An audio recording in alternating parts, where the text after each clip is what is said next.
Bill and I have known each other since we were infants. Our families are interconnected in many ways. They're soulmates. Well, they were married 45 years. Their families had known each other. They had known each other all of their lives. Their mothers went to the grocery store. They went to my dad's aunt, and she put him in the same crib for a nap. So we always have the family joke. They've been together a long time. And we lived in the same neighborhood, and our cousins are all connected, and we grew up in the same neighborhood. I went to a girls' school. He went to a Jesuit school. Of course, knew who each other was the whole time, but we didn't date until college. He was a student, and he had an assistantship at the university. He initially attended at General Motors Institute. He went there 1 year and transferred to the University of Rochester. His undergraduate degree was in physics and math. Then he went to graduate school there also. He got his master's from the medical school, radiation biology and biophysics. Bill and I got married, and I went to work really full time, and he went to graduate school. they were a great team. Mm-hmm. They really were. And I can't imagine what it's like to lose your soulmate.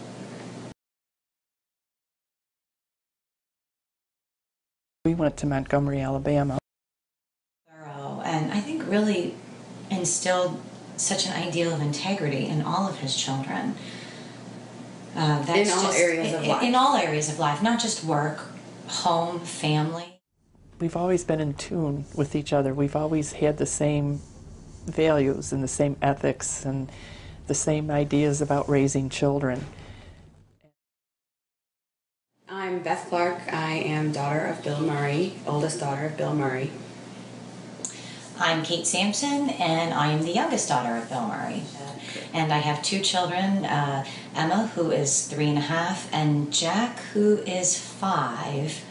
My husband and I adopted 2 children out of the foster care system. They were with us as foster children for 3 years. We adopted them. They've now been with us for 7 years total. And they both have some special needs. One in particular, our oldest daughter has fetal alcohol syndrome and has a lifelong disability that will obviously affect her for the rest of her life. What I do for a living, I'm a radiation therapist, and I treat cancer patients. So when I decided to go back to school in my 30s, my dad was there to help me get through some of the physics. It's very physics-based work. I was just thinking when Katie was saying about how my dad influenced her in the physics field. He also helped me quite a bit because in the business field, I have worked for myself, and he had done that as well. And so he kind of had both worlds wrapped up into one. He knew how to run a business. He had the physics down. You couldn't ask for if you lined up all 6 kids, my brother's kids who are not biological to my brother, my sister's kids who are biological to her, and my kids who are not biological to either me or my husband. If you lined them up, all 6 of those children, you would not be able to tell who was biological and who was not, based on the way my dad treated any of them. They were all his grandchildren. And my daughter loved them all. Yeah, my daughter, when my dad died, she just stood in the driveway and cried and cried and cried. Said, "This is the saddest day of my life." And this is a girl who had already experienced the loss of both parents, but this was the saddest day in her life, and it just showed me how much that my dad just loved all of his grandchildren. And he always had time. He always had time for his grandchildren. They were never in the way. They were never a bother. It wasn't unusual for him to get down on the floor and play with them, and he was just always teaching them, showing them, and he just reveled in being able to show my children new things. He always had time for family, always had time for his grandchildren. We were all a priority. for him. Made special trips, even though we Yes. lived 4 and 5 hours away. Yeah. He would make special trips for a half-hour lunch at my kids' school when it was yeah. Grandparents' Day. He traveled quite a bit when we were growing up. Oh, do you remember the traveled quite a postcards? bit. And we got postcards from everywhere, and we always got a special gift. I still have them. The great thing about my dad is that he always made sure he was home for birthdays. He was always home for first day of school, last day of school. He was always home for holidays. So work never, even though it was so important to him, work never interfered with family life. He was there for all of our important milestones as well, but all of the important things to kids, birthdays particularly, he was always home. He balanced work and family better than anyone I've ever met. known. That was probably the hardest conversation. You know, I remember when we were It's okay. But I remember when we were going over for the first time after Dad passed away. And I had to look at Jack and tell him that Poppy wasn't going to be there. And that was so hard to do. Nobody. It was so hard to do. And he couldn't understand it. Where's Poppy? And, you know, that's the first person they always went to when we went to my mom and dad's. They always went to Poppy. You know, it was, where's Poppy? Where's Poppy? Was just so available to them. It's And really hard to hear "Where's Poppy" after my dad died. yeah, and to still hear it. You know, almost 2 years Poppy later. comes back from heaven. Yeah, we get that a lot. We get that a lot. When is Poppy coming back from heaven? And My dad loved his family as much passion as he had for his work. He loved his family more than anything else.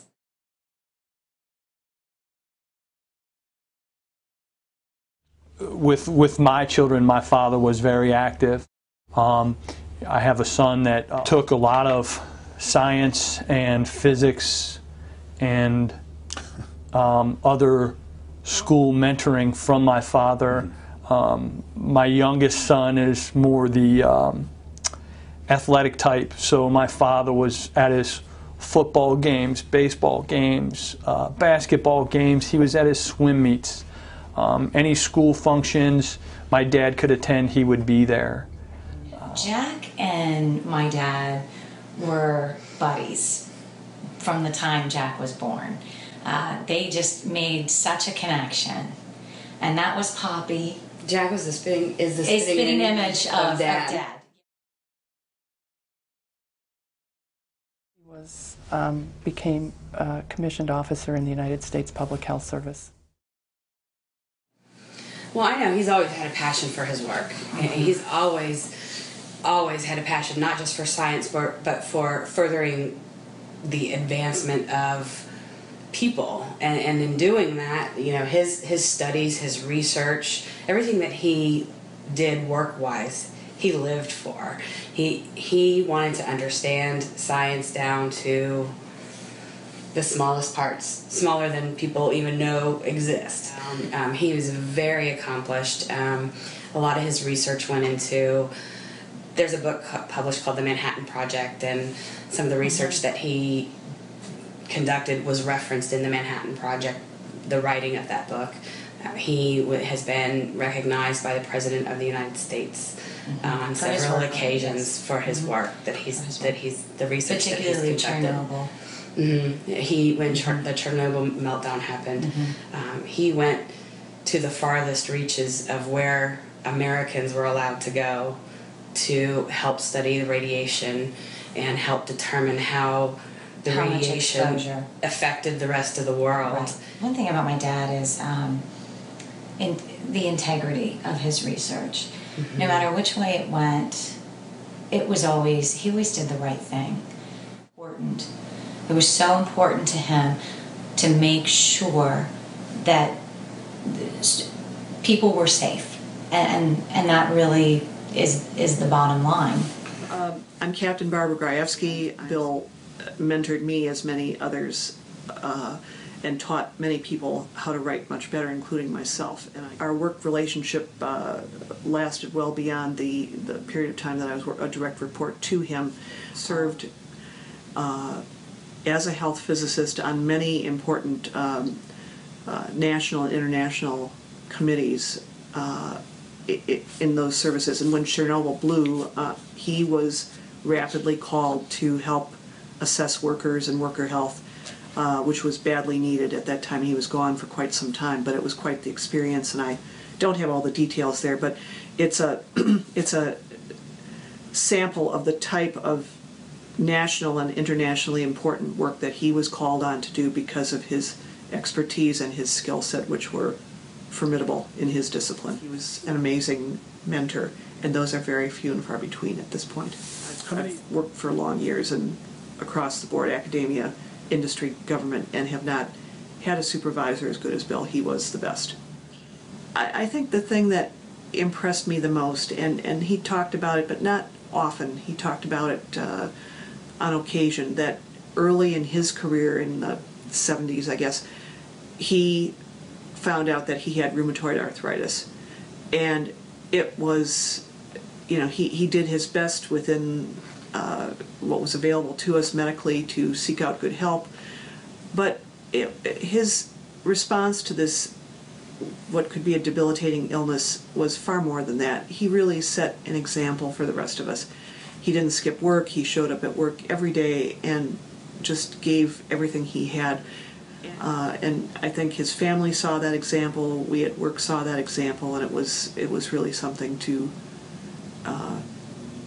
I certainly admired it because you know, the rest of us, you know, you get a hangnail and it's, oh gee, I feel awful, and looking forward to being with grandchildren. He was active, and life was real important and meaningful to him till his last day.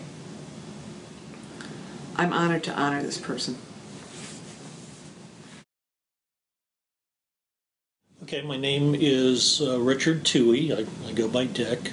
Now, I met Bill for the first time, would have been late fall of 2002. And, Bill applied for a job as a health physicist, so I came in and interviewed him. That was the first time I met him. I described the program for him, and he told me what his background is working with NIOSH. And one of the attractive things about his experience was he had done a lot of worker outreach and public information type things, and that was something we also really needed. Bill was an exception. He was very empathetic, very good with people. Yes. He was an excellent scientist. He had a number of publications in the open literature. He had this gift for public outreach and communication and explaining the science to the worker population, or even union representatives, other stakeholders. He's probably the best scientist I have ever seen interacting with the public. She misses Bill terribly. I mean, they had been married well, longer than we have. I think they got married in 1964. She's lost half or more of her life, and she's, never any question with Bill. His worth as an employee, just top-notch as a scientist, and very productive scientist. He made some very important contributions to the project on developing some of these site profiles. And yeah, we got to know Bill's children. We got to meet all three of Bill's kids. Of Bill's 6 grandchildren, 4 of them are adopted. And it always impressed me that it made absolutely no difference to him whatsoever whether they were whether there was a genetic link to these kids or not. They were all his grandkids, and he treated them all the same and loved every one of them to death. I mean, just a great guy. And personal level, just a really nice guy.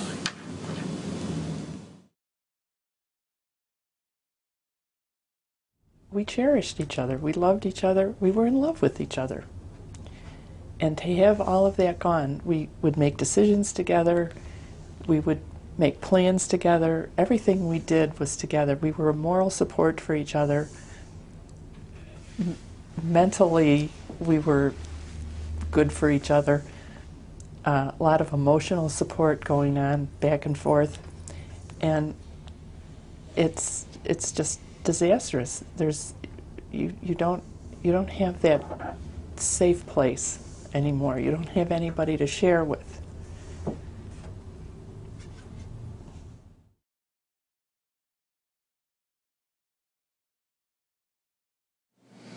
My mom is, she's not who she was.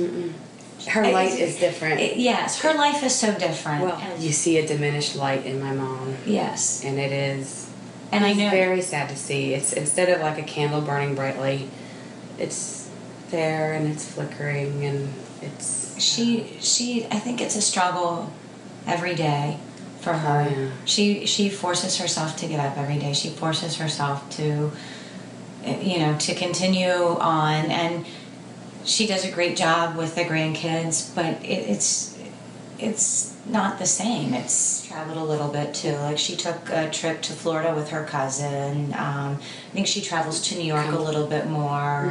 She does. So that she can kind of break up being in one location all of the time. Yeah, we have dinners. We have dinners every Friday. Continuing that kind of thing. We have dinners every Friday with the families who can make it, and I think she's trying very hard to piece her life back together.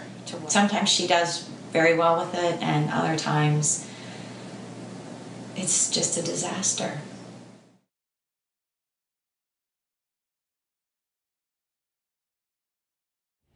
That sharing, I mean, it's just being alone without your cheerleader or your moral support or your lifelong mate, really. It's devastating.